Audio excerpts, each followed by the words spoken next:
أنفسنا وسيئات أعمالنا من يهده الله فلا مضل له ومن يضلل فلا هادي له أشهد أن لا إله إلا الله وحده لا شريك له وأشهد أن محمدا عبده ورسوله يا أيها الذين آمنوا اتقوا الله حق تقاته ولا تموتن إلا وأنتم مسلمون يا أيها الناس اتقوا ربكم الذي خلقكم من نفس واحدة وخلق منها زوجها وبث منهما رجالا كثيرا ونساء واتقوا الله الذي تساءلون به والأرحام إن الله كان عليكم رقيبا يا أيها الذين آمنوا اتقوا الله وقولوا قولا سديدا يصلح لكم أعمالكم ويغفر لكم ذنوبكم ومن يطع الله ورسوله فقد فاز فوزا عظيما أما بعد فإن خير الحديث كتاب الله وخير الهدي هدي محمد صلى الله عليه وسلم وشر الأمور محدثاتها وكل محدثة بدعة وكل بدعة ضلالة وكل ضلالة في النار. آج کا ہمارا جو موضوع ہے رحمت للعالمین صلی اللہ علیہ وسلم کی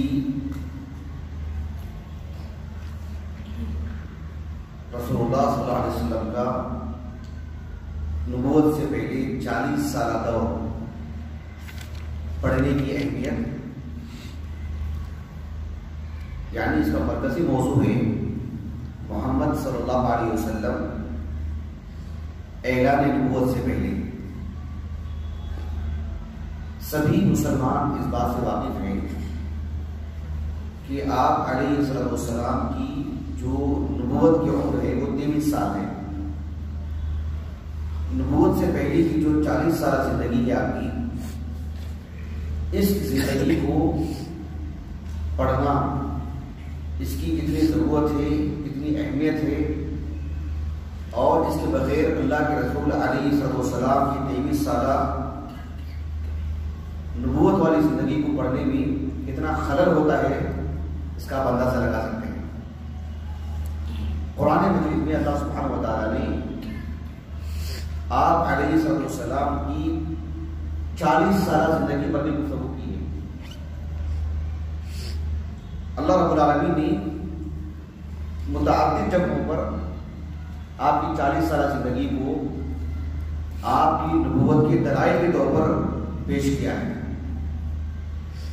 40 سالہ دور نبوت، 40 سال کی زندگی نبوت سے پہلے کی، ظاہر بات ہے ہم اس کا احاطہ نہیں کر سکتے، ایک ایک جز نہیں پیش کر سکتے. اس کی کچھ گوشے میں آپ کے سامنے رکھوں گا، یعنی ایک طالب علم کو ایک رخ دینے کے طور پر کہ اس کی اہمیت کا اندازہ بھی ہونا چاہیے اور اس کو کس طرز پر پڑھنا چاہیے، اور اس 40 سالہ دور کو خصوصاً ہندوستان میں ہم رہتے ہیں تو غیر مسلمین کے سامنے کس کس گوشے کو پیش کرنا چاہیے اور کیسے پیش کرنا چاہیے، وہ کچھ باتیں میں آپ کے سامنے رکھوں گا انشاءاللہ. بنیادی بات اور پہلی بات، قرآن مجید میں اللہ سبحانہ و تعالیٰ نے کئی مقامات پر اللہ کے رسول صلی اللہ علیہ وسلم کی زندگی کو پڑھنے، اس پر غور و فکر کرنے کی دعوت دی ہے. تفکر کہتے ہیں کسی چیز کے، کسی معاملے کی ہر پہلو پر نظر ڈالنا، ہر پہلو پر نظر رکھنا، اس کو کہتے ہیں تفکر. اللہ رب العالمین نے فرمایا سورۃ سبا میں قل انما اعظکم بواحدہ ان تقوموا للہ مثنى وفرادا ثم تتفکروا ما بصاحبکم من جنہ. اس پہ آپ غور کریں، ما بصاحبکم من جنہ. اللہ تعالیٰ نے کہا اللہ کے رسول سے علیہ السلام کہ میں بس آپ کو ایک بات کہتا ہوں، ایک ہی بات کی دعوت دیتا ہوں کہ تم اکیلے تنہا یا جماعت کچھ لوگ مل کر کے بیٹھیں اور میری زندگی پر غور و فکر کریں، میرے ہر پہلو کو دیکھیں، میری چال چلن، میرے معاملات، میری راست گوئی، میری نجی زندگی، میرے سفر حضر، بڑوں چھوٹوں سے میرے معاملات، سب چیزیں آپ کے سامنے ہیں. اب ہر پہلو پہ غور کیجیے اور پھر نتیجہ کیا ہوگا بتائیے. ما بصاحبکم من جنہ. پھر بتائیے کہ تمہارے جو ساتھی ہیں کیا انہیں جنون ہے، دیوانگی ہے؟ کیا کبھی میری باتوں میں آپ نے بےہودگی دیکھی؟ میرے رہن سہن میں، میرے چلنے پھرنے میں، میرے معاملات میں ما بصاحبکم من جنہ. اللہ سبحانہ و تعالیٰ نے سورۃ الاعراف کے آخر میں بھی کہا اولم یتفکروا ما بصاحبکم من جنہ. اللہ تعالیٰ نے سورۃ التوبہ کے آخر میں کہا لقد جاءکم رسول من انفسکم. سورۃ النجم کے آغاز میں کہا والنجم اذا ہوا ما ضل صاحبکم وما غوى. میں اتنی ساری آیتیں جو آپ کے سامنے پڑھی ہیں ایک نقطہ بتانے کے لیے کہ اللہ تعالیٰ نے کفار مکہ سے جب خطاب کیا تو کہا کہ صاحبکم صاحبکم. آپ علیہ السلام کو ان سبھی لوگوں کے لیے ایک صاحب کے طور پر پیش کیا. عربی زبان میں صاحبن ایک ایسے ساتھی کو کہتے ہیں جس کے ساتھ انسان زندگی لگاتا ہے, جس کی صحبت میں رہتا ہے, جس کی مزاج سے واقف ہو جاتا ہے, جس سے متعلق وہ پیٹ پیچھے کہتا ہے کہ وہ ایسے اور ایسے اور ایسے. کہا کہ یہ تمہارے ساتھی ہیں, کوئی اجنبی نہیں. اس طرح ایک شخص کسی گاؤں میں آ کے زندگی گزارتا ہے, کسی شہر میں آ کے زندگی گزارتا ہے, بھلے ایک زمانے کا تو وہاں کا ہو جائے لیکن آغاز میں ان لوگوں کے لیے اجنبی. محمد تو ایسے نہیں ہے نا صلی اللہ علیہ وسلم. صاحبکم کہا اللہ تعالیٰ نے. ان کا بچپنا تمہارا بچپنا تو ایک ہے, ایک ساتھ پلے بڑے ہیں, ایک گلی میں رہتے ہیں, ایک محلے میں رہتے ہیں, ہر معاملے میں ایک دوسرے کے ساتھ رہے ہیں, پھر بھی تمہارے لیے اجنبی ہیں. شیخ ابن عثیمین رحمہ اللہ نے اپنی تفسیر میں کہا کہ صاحبکم جو اللہ نے کہا ما بصاحبکم من جنہ, صاحبکم کہہ کر کے دو باتیں, دو فائدے یہاں پر ہوتے ہیں, دو فائدے ملتے ہیں. تاکہ ایک فائدہ یہ ہے کہ ان کی شناخت بیان کی جا رہی ہے, ان کی بدبختی بیان کی جا رہی ہے کہ آپ اللہ کے رسول کو بچپن سے جانتے ہیں, پھر بھی آپ ان سے متعلق ایسے اور ایسے غلط اوصاف سے متصف کر رہے ہیں, غلط باتیں منسوخ کر رہے ہیں ان کے تعلق سے. یعنی ہو سکتا ہے ایک عام آدمی کہیں کہ میں ان کو جانتا نہیں ہوں, ان سے بزن ہو سکتا ہے, یا کچھ جانتا ہوگا کچھ نہیں جانتا ہوگا. یہ تو 40 سال تمہارے درمیان لگائیں گے, پھر بھی تم ان سے متعلق جان پوچھ کر ایسی ایسی باتیں کہیں گے ان کے بارے میں. کتنی بری بات ہے. یہ گویا کہ ایک لطیف انداز میں ان پر یعنی ڈانٹ ڈپٹ ہے.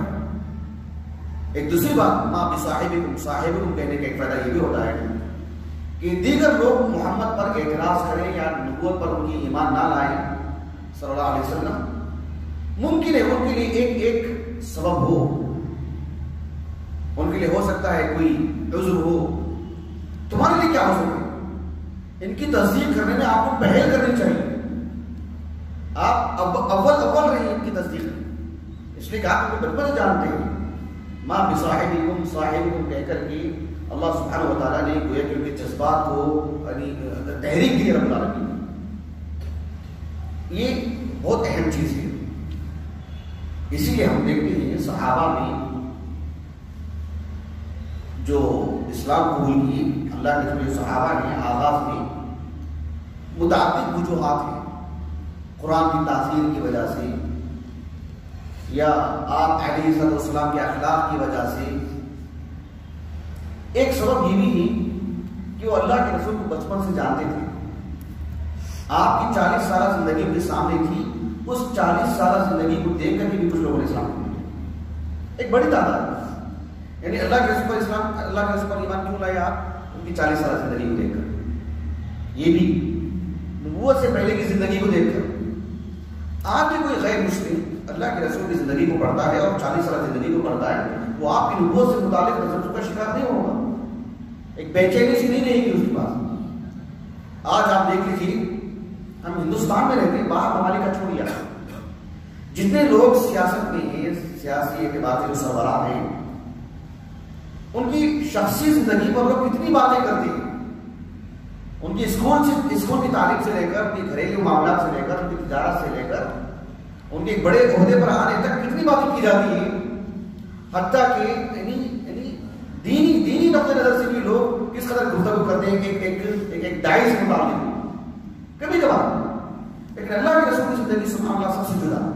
آپ کی 40 سالہ زندگی کو اللہ نے محفوظ رکھا ہے اور لوگ اس کو دیکھ کر کے اسلام, اس زندگی کو دیکھ کر کے.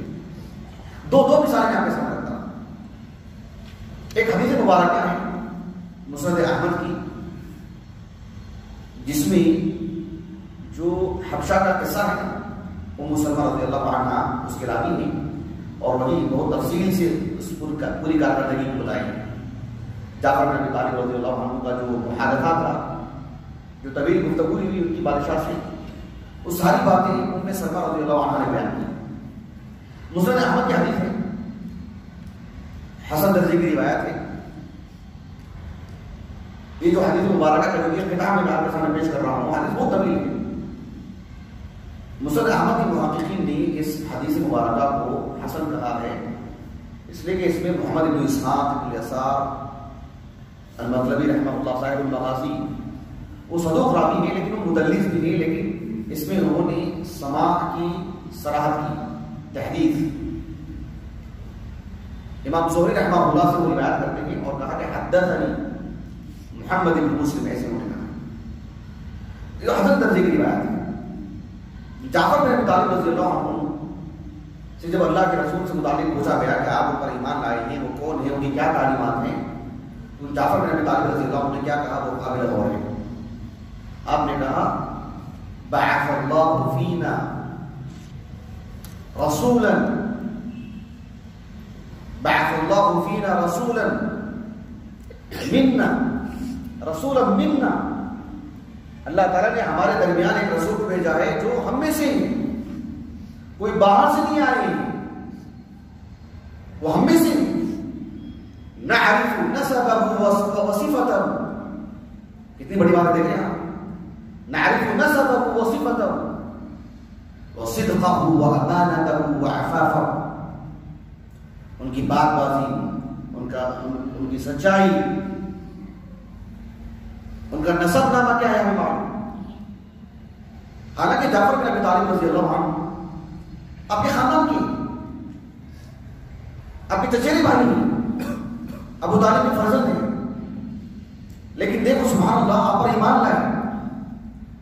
جتنی باتیں آپ کے سامنے رکھی ہیں 40 سال دور کو بھی سامنے رکھا، حالانکہ آپ کے چچیرے بھائی ہیں، آپ کے اتنے قریب ہیں، ظاہر باتیں زیادہ حق تھا کہ وہ ایمان لائے.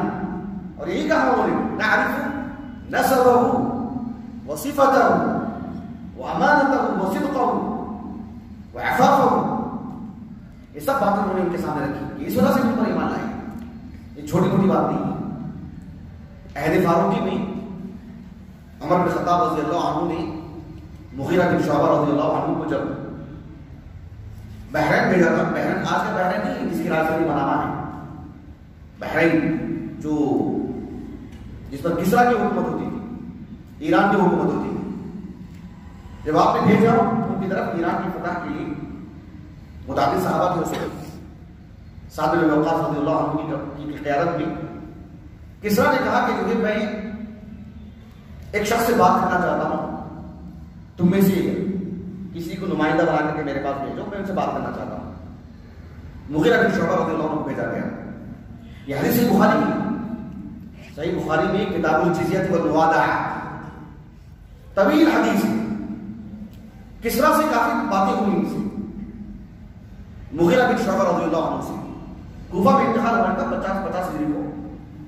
مغیرہ بن شعبہ رضی اللہ عنہ نے اپنے سے متعلق، صحابہ سے متعلق، عرب کی تہذیب تمدن سے متعلق متعدد باتیں کی. جب بات اللہ کے رسول کی آئی کہ ان سے ہمارا تعلق ہوا کیسے، کس بنیاد پر ہم ان پر ایمان لائے، مغیرہ بن شعبہ نے کہا رضی اللہ عنہ بعث، الفاظ دیکھیں آپ کے، بعث رب السماوات ورب الارض تعالی ذکره وجلت عظمته الینا نبیا من انفسنا، یعنی بعث اللہ نبیا من انفسنا نعرف اباه وامه. سبحان اللہ، نعرف اباه وامه، ہم ان کے گھرانے کو جانتے ہیں، ان کے ماں باپ کو جانتے ہیں، ان کے گھر سے متعلق اندازہ بنے. یعنی ہوتا نہیں، ایک انسان کی زندگی کو پڑھنے کے لیے اس کا گھرانہ بھی بہت معنی رکھتا ہے. جو انسان مجہول ہو، کتنا بھی ہو، آپ کتنی بھی دوستی کریں، جب تک آپ اس کے ماں باپ سے واقف نہیں، اس کے گھرانے سے واقف نہیں، کہیں نہ کہیں کوئی چیز اچل رہی ہے، ایک چیز آڑ رہی ہے. لیکن یہ کیا کہنا ہے، نعرف اباه وامه، ایسا نہیں کہ صرف آپ محمد کو دیکھ کے ایمان قبول کی، صلی اللہ علیہ وسلم. میرا مقصود کیا ہے کہنا آپ کو کہ اللہ کے رسول پر ایمان لانے کے لیے 40 سال زندگی پڑھنا ضروری ہے کیا؟ نہیں. کوئی واقف بھی نہیں ہے تب بھی آپ پر ایمان لائیں. لیکن آپ کی 40 سال زندگی بھی بہت اثر رکھتی. اللہ نے محفوظ کیا اس کو بیان کیا اللہ نے قرآن میں. یہ میں آپ کو بتانا چاہتا ہوں. انبیاء علیہ السلام کی جو قصے قرآن میں بیان کیے گئے ہیں، آپ دیکھیے کہ نبوت سے پہلے کی ان کی جو زندگی ہے اللہ نے اسی بھی بیان کیا. مثلا آپ دیکھو سورۃ ہود میں صالح علیہ السلام کا اللہ نے قصہ بیان کیا. ان کے قوم کے لوگوں نے کیا کہا؟ قالوا یا صالح قد كنت فينا مرجوا قبل هذا. قد كنت فينا مرجوا قبل هذا. مرجوا یعنی صالح علیہ السلام نے جس دن اللہ تعالیٰ کی توحید کی دعوت دی لوگوں کو اور بت پرستی سے روکا تو کہا کہ آج آپ ہمیں توحید کی دعوت دے رہے ہیں. اتنہانا ان نعبد ما یعبد آباؤنا، کہ ہم جن کی عبادت کر رہے ہیں، جن معبودوں کی ہمارے آبا و اجداد سے جو ہمیں چیز ملی ہے ہم ان کو چھوڑ دیں، اس سے روکتے ہو آپ. جبکہ آج سے پہلے کل تک ہماری آپ سے امیدیں وابستہ تھیں. كنت فينا مرجوا قبل هذا.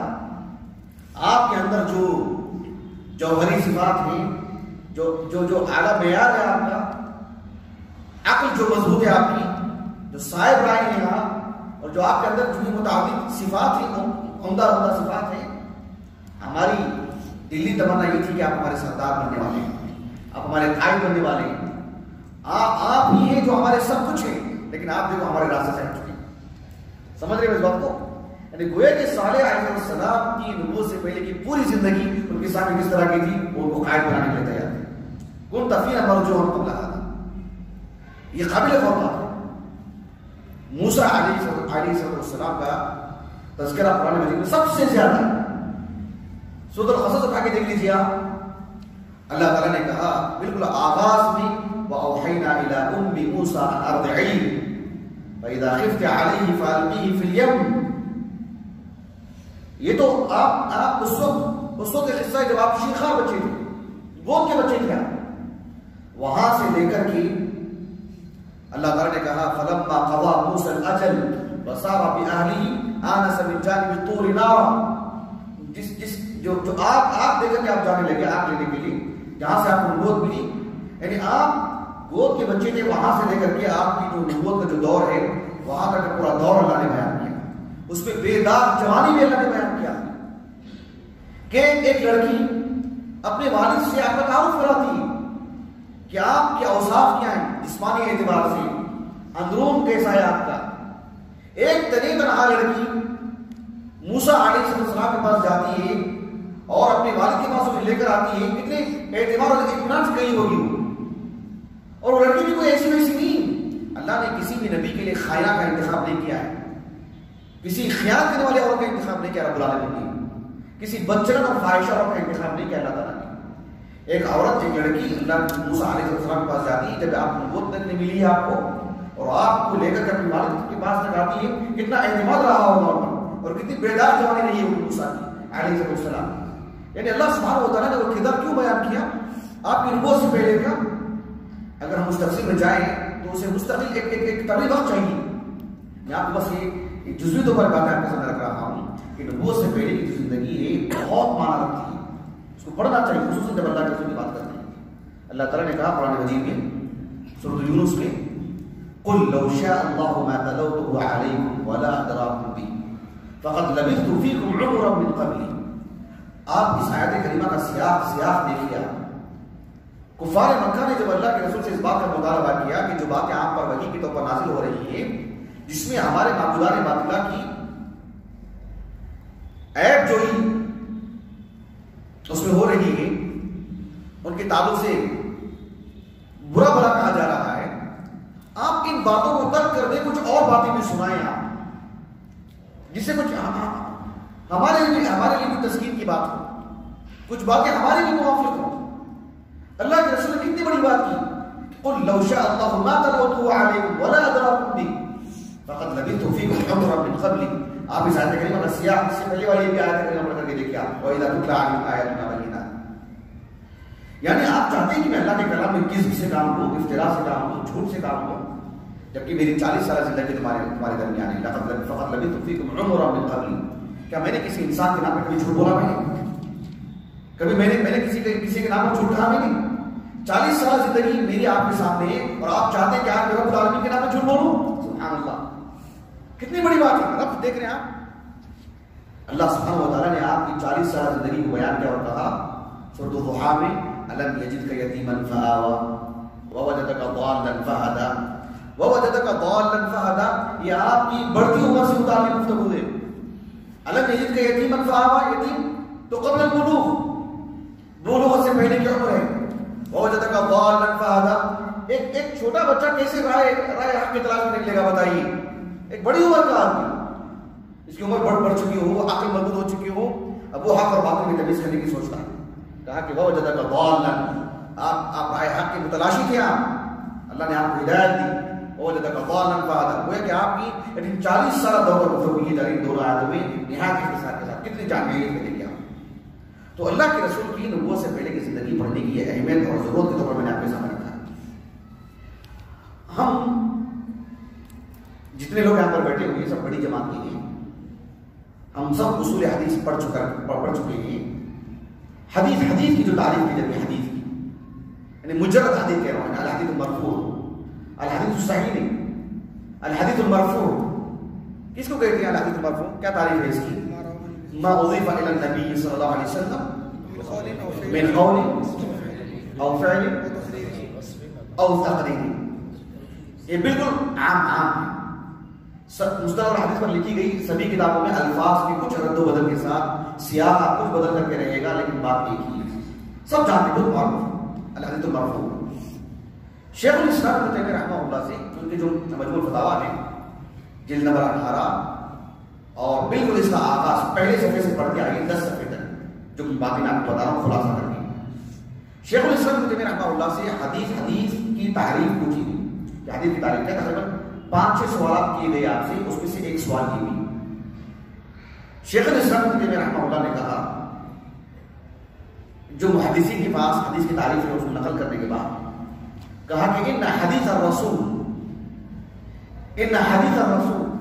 صلی اللہ علیہ وسلم اذا اطلق دخل فيه ما قاله بعد النبوة وفعله بعد النبوة.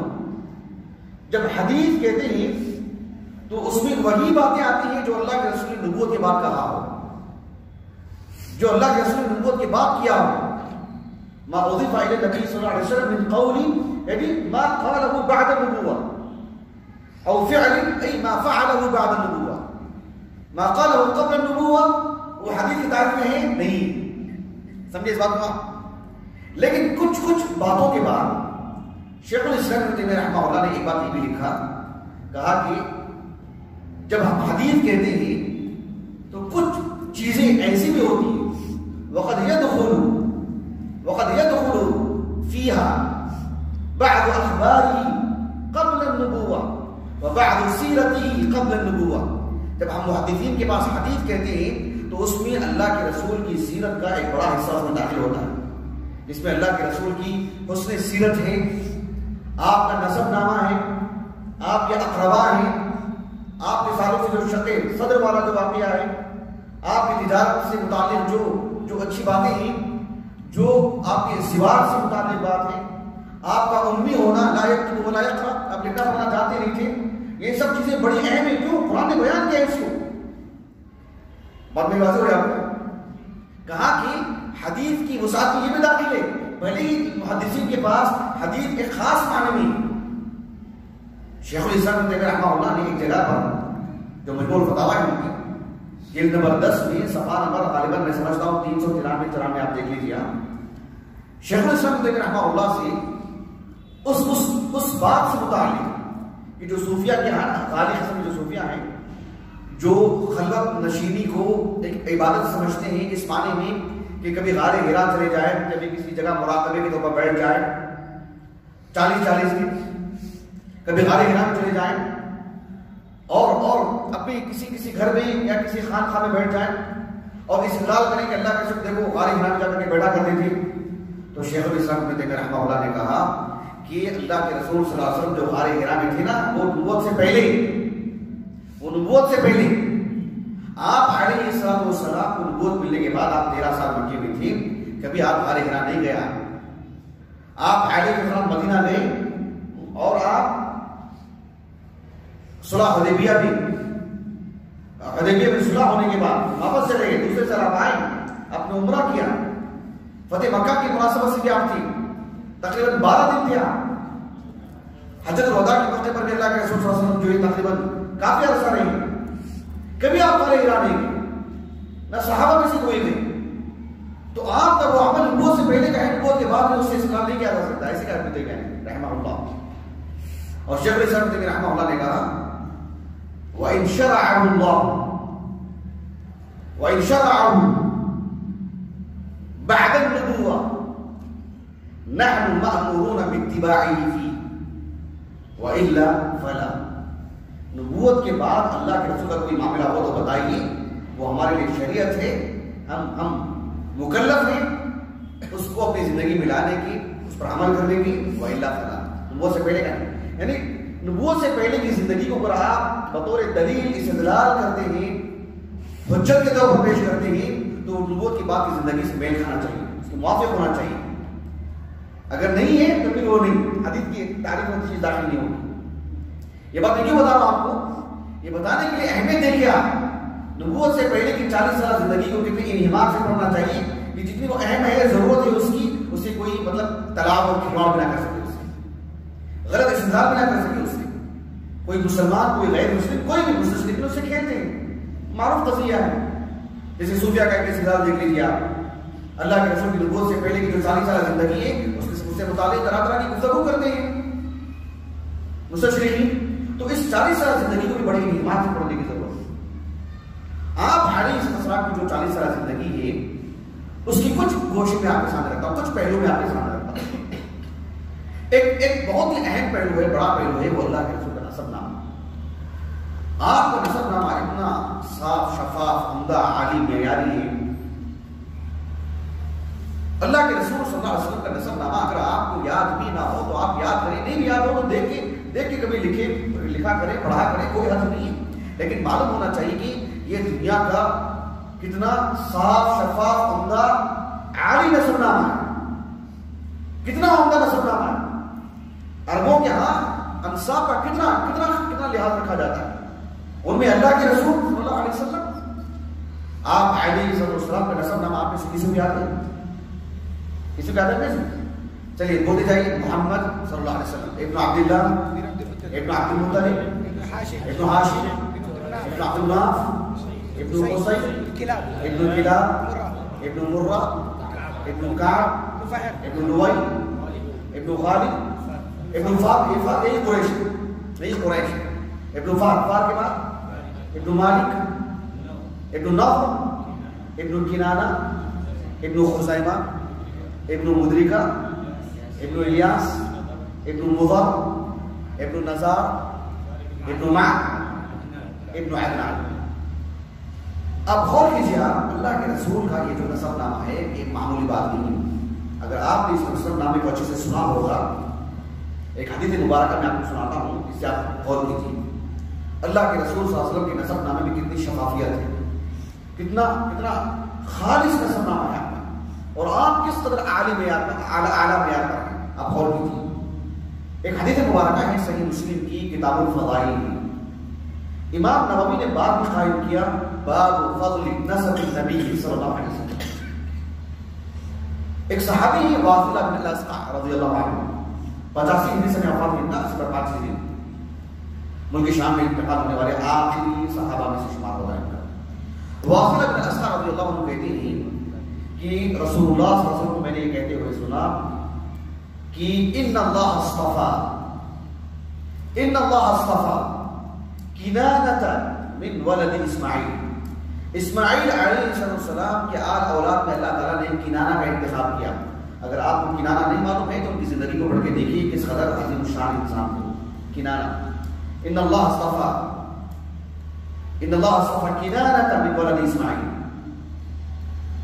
واصطفى كنانة واصطفى قريشا من كنانة واصطفى قريشا من كنانة. کنانہ سے اللہ سبحانہ وتعالیٰ نے قریش کا انتخاب کیا. واصطفى من قریش بنی ہاشم، اور قریش سے اللہ رب العالمین نے بنو ہاشم کا انتخاب کیا. یہ استفاء چھوٹی بات نہیں ہے. اللہ یصطفی، اللہ یصطفی، اللہ انتخاب کرتے ہیں، معمولی بات نہیں ہے. اس کے بعد اللہ کے رسول نے کہا صلی اللہ علیہ وسلم واصطفانی من بنی ہاشم، اور بنی ہاشم سے مجھے اللہ نے چنا. سبحان اللہ. دیکھ رہے ہیں اس بات کو. ایک کبھی کھیل کھیلتے نہیں لوگ، 15 لوگ رہتے ہیں، ایک ایک کر کے نکلتے جاتا ہے. جو پہلے نمبر پر آتا ہے اس کا کیا مقام، کیا درجہ رہتا ہے، اس کی صلاحیتیں کیسی رہتی ہیں. اللہ سبحانہ و تعالیٰ کی طرف سے انتخاب ہوئی. اللہ سبحانہ و تعالیٰ نے بنو ہاشم سے اللہ کے رسول کا انتخاب کیا. میں ایک واقعہ میں آپ کو بتاتا ہوں، آپ دنگ رہ جائیں گے. واقعہ اچھی طرح معلوم ہے آپ کو، لیکن میرے موضوع سے متعلق کے بارے میں آپ کو بتانا چاہتا ہوں.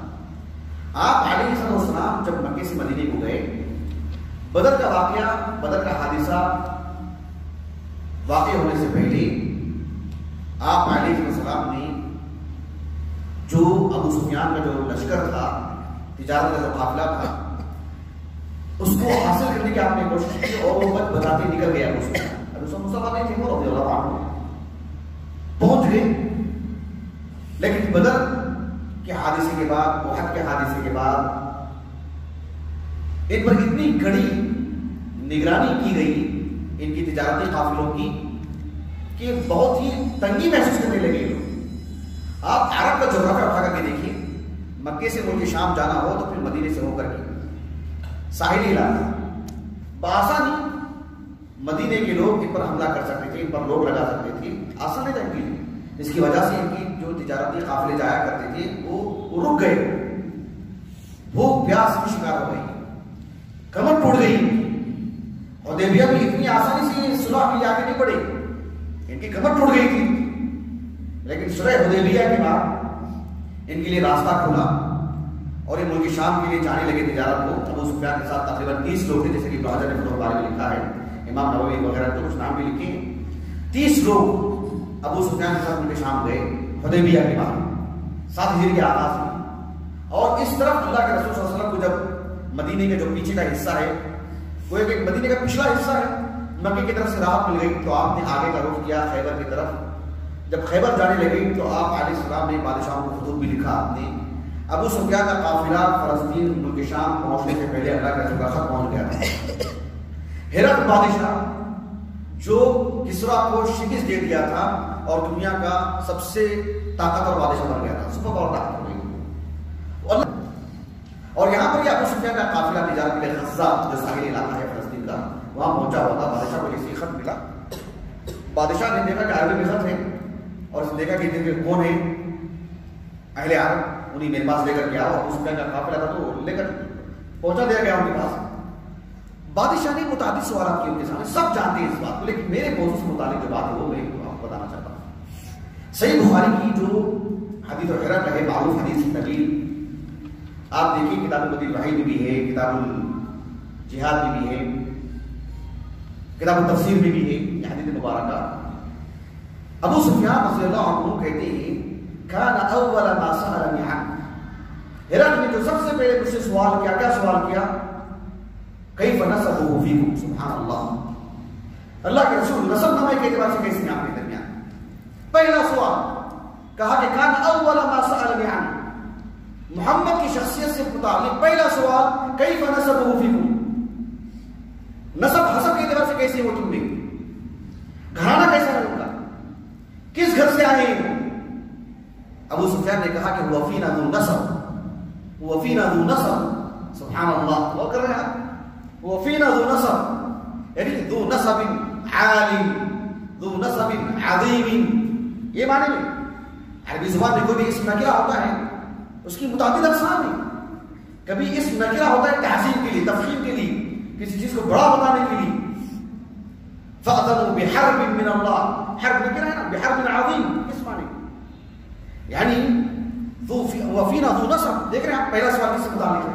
آپ کے نسب نامے سے متعلق. چھوٹی موٹی بات نہیں، اللہ کے رسول کے نسب نامے کو آپ اپنے اپنے انداز میں دیگر زبانوں میں سمجھتا ہوں جتنے لوگ آسمان بیٹھے جامعہ محمدیہ کے ہوں یا ہمارے مدر علم دارالسلام آباد کے ہوں، کوئی بھی ہو، چاہے محمد رحیم کی ہوں، جن کو تیلگو زبان آتی ہو، کنڑی زبان آتی ہو، ٹکل ہو، جو علاقائی زبان ہے، اللہ کے رسول کے نسب نامے سے متعلق 10 منٹ کی ویڈیو بنائیں، ہلکی پھلکی تحریر لے کے متعدد زبانوں میں بتائیں ہے دنیا میں کوئی ایسا انسان جذبات اور اعتقادات سے اٹھ کر کے علمی اعتبار سے ہم کیوں تعارف نہیں کرواتے اللہ کے رسول سے متعلق صلی اللہ علیہ وسلم، اور آپ کے نسب نامے کو ہم بتائیں کہ آپ کا نسب نامہ کس قدر عالی ہے۔ یہ 40 سالہ دور پڑھنے سے متعلق بات ہے کہ آپ کا نسب کیسے ہے، یعنی لوگوں نے سوال کیا آپ کے نسب سے متعلق، یہ معمولی بات نہیں ہے۔ ایک دوسری بات، وقت کی قلت کی وجہ سے میں آپ کے سامنے کچھ باتیں رکھتا ہوں۔ 40 سالہ دور میں یہ بات بھی نمایاں ہے کہ آپ کا اخلاق، آپ کا کردار، آپ کی بے داغ جوانی، آپ کے صاف شفاف معاملات، آپ کی راز گوئی، اللہ کے رسول صلی اللہ علیہ وسلم کے اخلاق سے متعلق اللہ نے کہا سورۃ القلم میں وَإِنَّكَ لَعَلَىٰ خُلُقٍ عَظِيمٍ۔ بھلا بتائیے اللہ کی گواہی کے بعد کسی کی گواہی کی ضرورت ہے؟ وَكَفَىٰ بِاللَّهِ شَهِيدًا۔ اللہ کی گواہی کے بعد کسی کی گواہی کی ضرورت ہے۔ معاشرے کے اعتبار سے لوگ کہتے ہیں کسی مرد سے متعلق اگر اس کی بیوی گواہی دیتی ہے کہ میرا شوہر صاف شفاف ہے، بے داغ ہے، بہت معنی رکھتی ہے بات۔ اللہ کے رسول علیہ السلام سے متعلق جب آپ کو نبوت سے سرفراز کیا گیا، صحیح بخاری کی جو روایت ہے کتاب بدر الوحی کی، ام المؤمنین خدیجہ بنت خویلد رضی اللہ عنہا کیا کہا؟ کلا۔ کلا کا تعلق پچھلی بات سے بھی ہوتا ہے اور آگے کی بات سے بھی ہوتا ہے، یعنی ایک بات کی اس میں تردید ہوتی ہے، رد ہوتا ہے ایک بات کا، اور ایک بات کا اثبات ہوتا ہے کلا کے اندر۔ کہا کہ کلا یعنی جو آپ سمجھتے ہیں کہ آپ کے تعلق سے کوئی بڑا حادثہ ہونے والا ہے، آپ کی حسیبت ہونے والی ہے، آپ کے تعلق سے کوئی مطلب آپ کی رسوائی کی کوئی بات آنے والی ہے، بالکل بھی نہیں، آپ کے ساتھ بہت اچھی معاملات ہونے والے ہیں۔ کلا واللہ لا یخزیک اللہ ابدا۔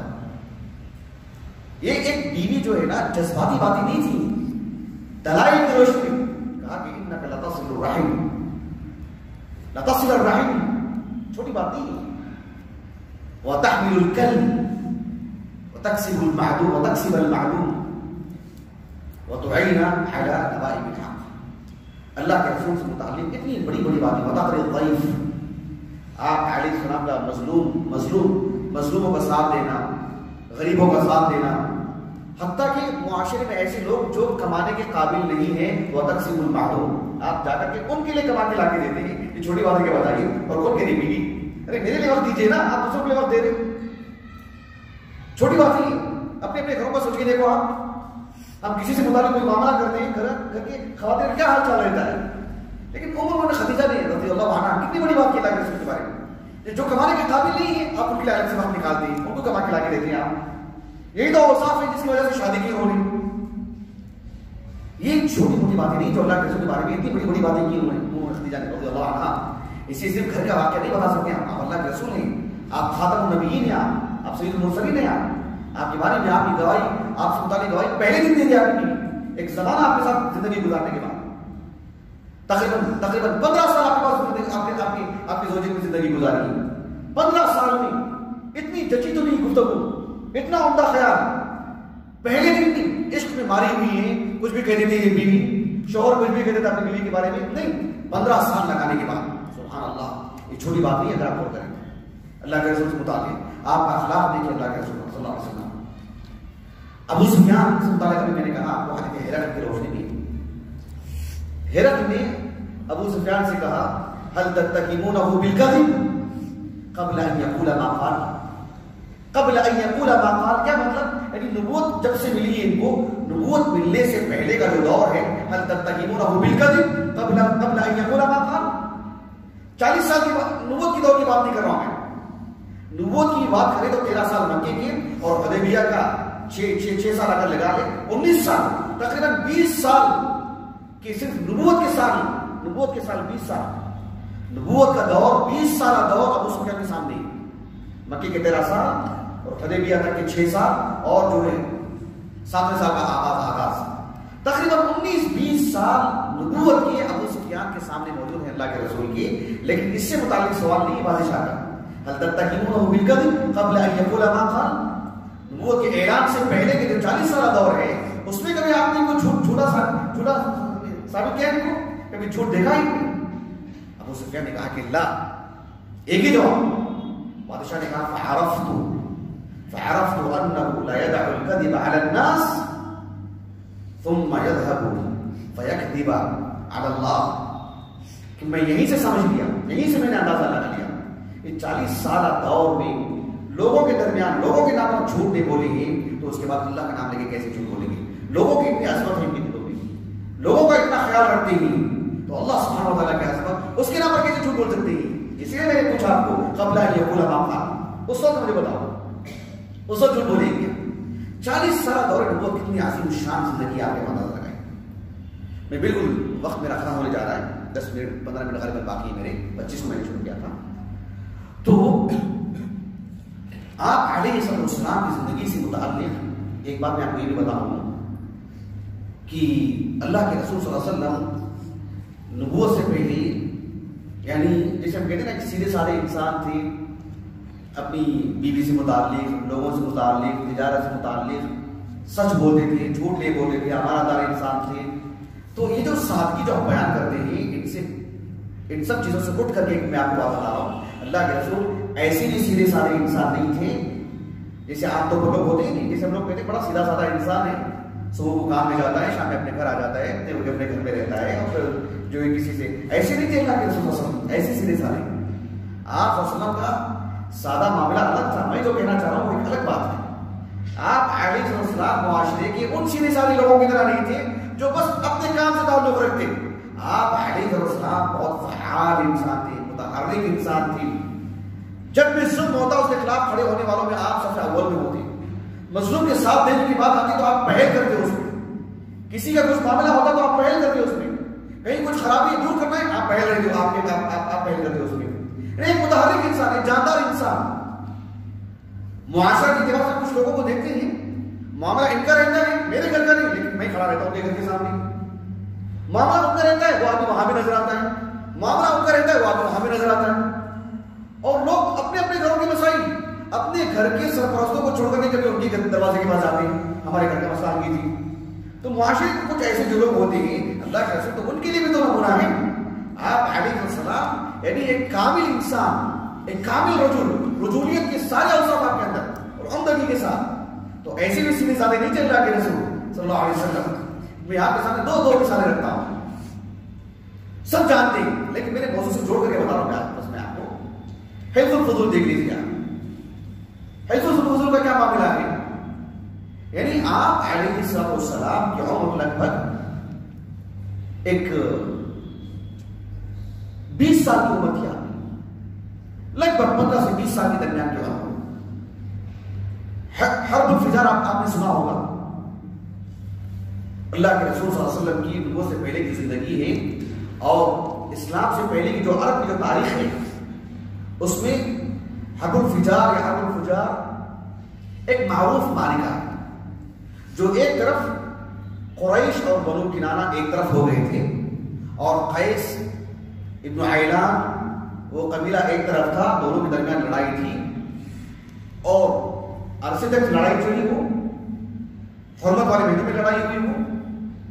بہرحال جب جا کر کے وہ ختم ہوئی تو اس کے بعد ایک حادثہ پیش آیا، ذوالقعدہ کا مہینہ تھا، عاص بن وائل قرشی بنو سہمی السہمی، انہوں نے ایک آدمی سے کچھ معاملہ کیا لیکن اس کا حق ادا نہیں کیا، پیسے نہیں دیا، اس کو چیزیں ملی پیسے نہیں دیا، اس کو واپس نہیں لوٹایا، وہ آدمی بارہا مانگتا رہا اور یہ ٹال مٹول کرتے رہے۔ بالآخر وہ شخص جبل ابو قبیس، بہت بڑی پہاڑی، کافی حصہ توڑ دیا گیا اس کا آج کا، لیکن بہت بڑی پہاڑی ہے وہ، اس پر کھڑا ہوا اور اپنی مظلومانہ انداز میں اشعار کہنے لگا، میرے ساتھ ایسا معاملہ ہوا۔ زبیر ابن عبد المطلب جو اللہ کے رسول کے چچا ہیں علیہ السلام، انہوں نے ہلچل مچائی اور لوگوں کو احساس دلایا مظلوم کی فریاد سننے والا کون ہے، جلد سے جلد اس کی جو بھی مطلب اس کا حق دلایا جائے وغیرہ۔ اس کے لیے کچھ لوگ جمع ہوئے، بنو ہاشم سے کچھ لوگ، بنو تیم یہ بھی ایک قبیلہ ہے قریش کا، ابو بکر صدیق اسی قبیلے سے، ادنا بالکل آخر درجے کا قبیلہ، اور بنو زہرا عبد الرحمن بن عوف اسی سے، یہ 3 قبیلے کے لوگ جمع ہوئے۔ اس میں اللہ کے رسول 20 سال کی عمر، معاشرہ کے اعتبار سے ایک 20 سال کے نوجوان کو کھڑا کر کے دے دیا۔ اللہ کے رسول اس میں شریک ہے، اتنا بڑا ایکشن لیا گیا کہ ہم کسی مظلوم کو جب تک اس کا حق نہیں دلا دیتے ہم خاموش نہیں بیٹھتے۔ کسی بھی انسان کو کوئی تکلیف ہوتی ہے، اس کی جب تک تکلیف دور نہیں ہوگی، لیکن گویا کہ ہم مظلوم کے حق میں، ظالم کے حق میں نہیں۔ یہ عام بات ہے یا خاص بات ہے بتائیے؟ ایک 20 سال کے نوجوان کو رکھ کر کے دیکھیے آپ علیہ السلام ہمیشہ کن لوگوں کے ساتھ تھے؟ یعنی اتنی چھوٹی عمر میں، لڑک پر میں، آپ علیہ السلام کی سوچ اور آپ کے خیالات لوگوں کے سامنے تھے۔ یعرفونہ کما یعرفون ابناءہم، اللہ کے رسول علیہ السلام کا معاملہ اتنا صاف شفاف، اتنے متحرک انسان تھے۔ ایک شخص تھے عبداللہ بن جدعان التیمی، ان کے گھر میں یہ بیٹھک ہوئی تھی تو اللہ کے رسول شریف تھے صلی اللہ علیہ وسلم۔ ایک اور واقعہ میں آپ کو بتاتا ہوں، آپ علیہ السلام کس درجے کے انسان تھے، آپ کی 40 سالہ دور کس قدر عمدہ تھی۔ دیکھیں آپ کہ مکہ جو کعبۃ اللہ ہے، آج کا جو ڈھانچہ ہے وہ نہیں ہے جو ابراہیم علیہ السلام نے بنایا۔ اس کی دیواریں بہت بلند نہیں تھی، چھت بھی نہیں تھی، 2 دروازے تھے اور کافی عرض کے چوڑائی کافی تھی۔ لیکن جب ایک زمانہ آیا کہ کچھ لوگوں نے اس کے اندر بھی کچھ چیزیں چوری کر لی، چھت بھی نہیں تھی، اس میں دروازے نہیں تھے، تو اور پھر سیلاب بھی آیا تو اس کی دیواریں کھوکھلی ہو گئی۔ اس کو اب 80 نو بنانے کی جب بات آئی تو ان کے دل میں ایک ڈر تھا کہ جب کیا کیا جائے۔ بہرحال مجھے وہ واقعہ نہیں سنا، سب کو معلوم ہے۔ ولید بن مغیرہ نے جو ہے پہلی اینٹ نکالی، پھر اس کو اٹھایا گیا، پھر بنایا گیا، خراب پیسوں سے سب کچھ۔ مجھے یہ سب باتیں نہیں بتا رہی ہیں، مجھے جو بتانا ہے وہ یہ کہ جب حجر اسود کو رکھنے کی بات آئی جہاں اس کو رکھنا چاہیے تھا، ایک نظام پیدا ہو گیا، ایک جھگڑا پیدا ہو گیا کہ یہ شرف کس کو ملے گا، یہ شرف کس کو ملے گا۔ اس لیے کہ جو کعبۃ اللہ کو بنایا گیا وہ سب کے لیے کچھ حصہ دے دیا گیا کہ آپ یہ بنائیں گے، آپ یہ بنائیں گے، آپ یہ بنائیں گے، لیکن یہ کس کے حصے میں؟ یہ پہلے طے نہیں ہوا۔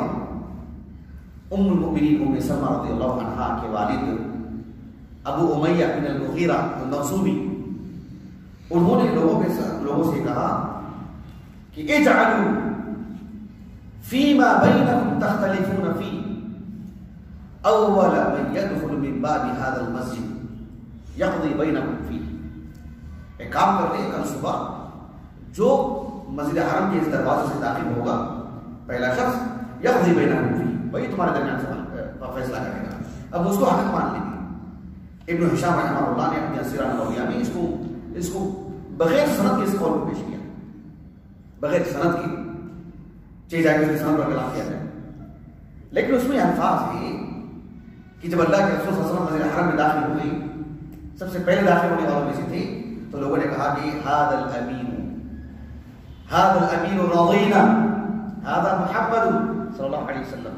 ایک معروف حادثہ ہے، معروف واقعہ ہے، آپ علیہ السلام کس قدر یعنی متفق علیہ شخصیت تھی، آپ کی شخصیت میں نزاع نہیں تھا، ہر کوئی آپ کو اپنا سمجھتا تھا، آپ کسی کے لیے خاص، کسی کے لیے ایسے، کسی کے لیے دور کی ایسے نہیں چل رہا ہے، آپ سب آپ کے لیے ایک متفق علیہ شخصیت۔ کسی نے نہیں کہا کہ جو مطلب ان سے ہم راضی نہیں، کوئی دوسرا آ جائے، کہا کہ هذا الامین رضینا۔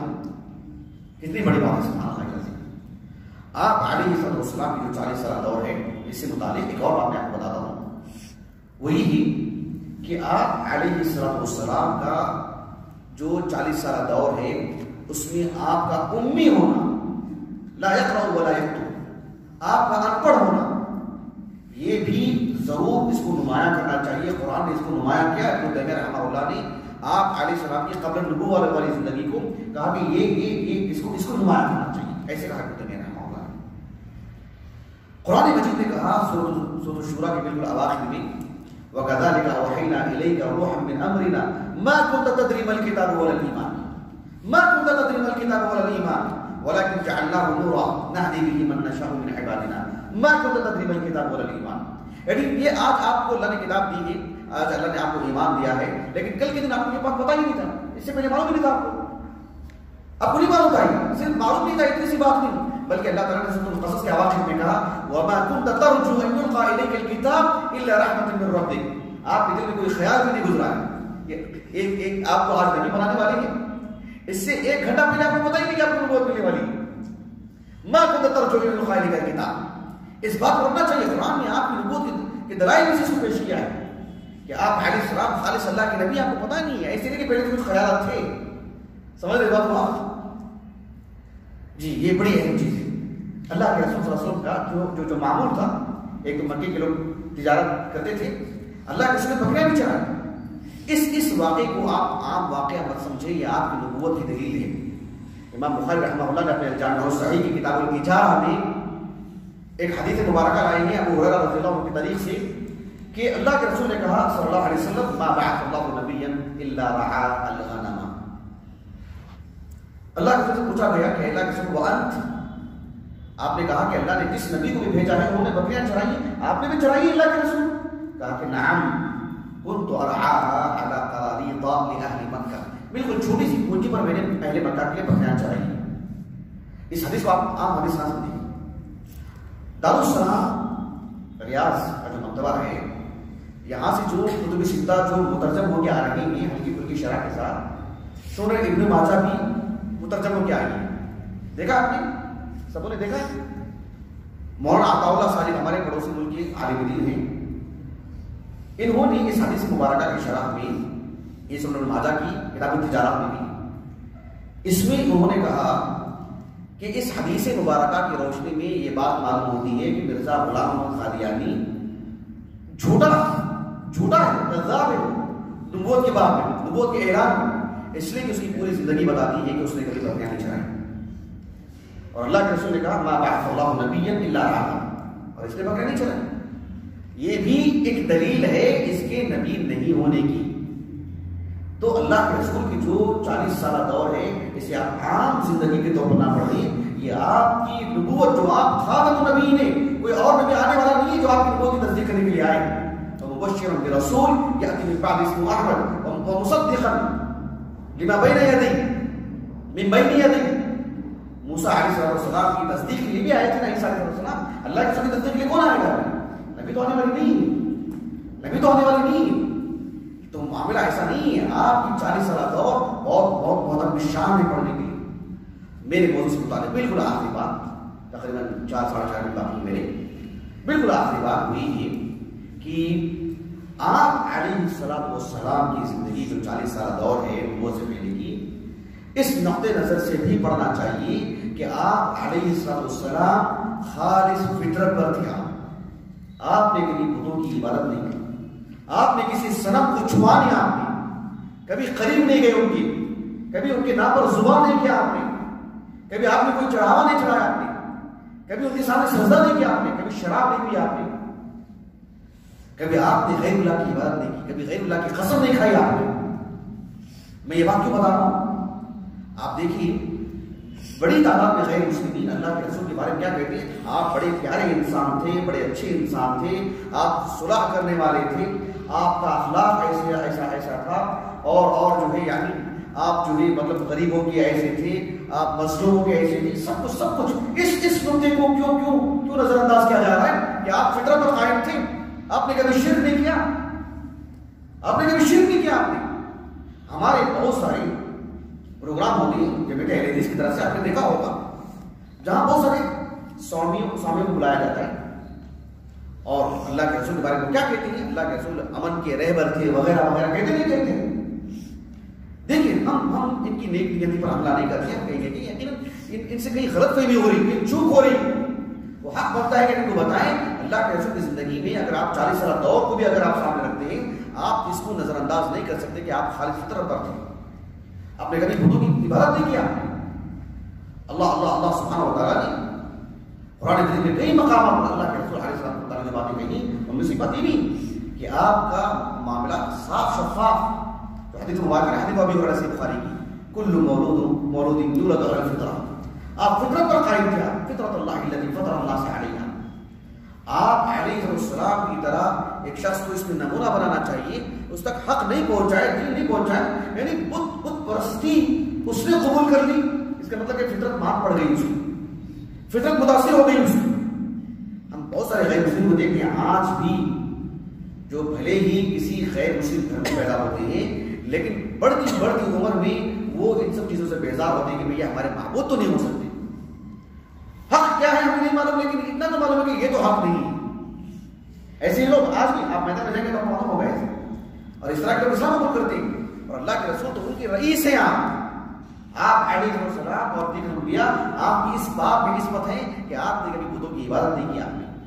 آپ دیکھیے اللہ کے رسول صلی اللہ علیہ وسلم کی بے چینی 40 سال کی عمر کا ایک انسان کیسے ہوتا ہے آپ معاشرے کے اعتبار سے دیکھ سکتے ہیں کہ ان کی عقل کتنی مضبوط ہوتی ہے، کتنی پختہ ہوتی ہے اور شعور کتنا گہرا رہتا ہے۔ صحیح بخاری کی جو بالکل آغاز میں کتاب بدل وحی کی حدیث ہے، حدیث عائشہ، وہ کہتی ہے کہ کان اول ما بدأ به رسول اللہ صلی اللہ علیہ وسلم الرؤیا الصادقہ فی النوم، اللہ کے رسول کی جو نبوت کا جو آغاز ہے آپ کو خواب بتایا گیا، فکان لا یرى الرؤیا الا جاء مثل خلق الصبح، رات میں جو دیکھتے خواب میں آپ، دن میں آپ کو وہی حوادث، وہی مناظر، وہی واقعات کے سامنے ہوتے ہیں۔ اس کے بعد جو بات ہے وہ میرے موضوع سے متعلق ہے۔ ام المؤمنین عائشہ رضی اللہ عنہا ثم حبب الیک الخلاء فكان يخلو بغار حراء فيتحنث، آپ غار حراء میں چلے گئے، آپ کے دل میں خلوت نشینی کی محبت ڈال دی گئی کہ آپ خلوت اختیار کریں، تنہا پسند ہو گیا۔ کیوں تنہا پسند ہو گیا؟ کیوں تنہا پسند ہو گیا؟ آپ کو یہ بت پرستی مطلب گرا گزرنے لگے، آپ کا بے چین تھے آپ کہ یہ کیسے معبود ہو سکتے ہیں؟ آپ کو وحی کے ذریعے سے بتایا گیا آپ کو نہیں، لیکن آپ بے چین تھے۔ آپ یہ آپ کی 40 سالہ دور کا ایک بہت ہی مطلب نمایاں پہلو ہوئی اور سب سے نمایاں پہلو اللہ کے رسول کے اخلاق میں اگر کوئی گفتگو کرتا ہے تو اخلاق کا سب سے بڑا حصہ وہ ہے جو آپ کا بندوں سے نہیں، آپ کا اللہ سے رہا ہے معاملہ۔ اخلاق کا سب سے بڑا درجہ وہ ہے، ایک شخص بندوں کے ساتھ اچھا معاملہ کرتا ہے، اچھے اخلاق سے پیش آتا ہے، یہ یقیناً بہت بڑی بات ہے، لیکن اللہ سبحانہ و تعالیٰ سے جو اخلاق ہوتے ہیں وہ سب سے بڑی چیز ہے، اور اللہ کے رسول کا معاملہ تو وہی ہے سب سے بڑی بات۔ میرا بالکل وقت میرا ختم ہو چکا ہے، میں بات ختم کرتا ہوں۔ اللہ سبحانہ و تعالیٰ سے دعا ہے کہ اللہ تعالیٰ ہمیں اللہ کے رسول کی زندگی کو اور خصوصاً آپ کی وہ زندگی جو 40 سالہ دور پر محیط ہے اسے پڑھنے سمجھنے کی اللہ تعالیٰ ہمیں سعادت دے، توفیق دے، اس کو اپنی زندگی میں لانے، لوگوں میں عام کرنے کی اللہ ہمیں سعادت دے۔ سبحانک اللہم و بحمدک، لا الہ الا انت، استغفرک۔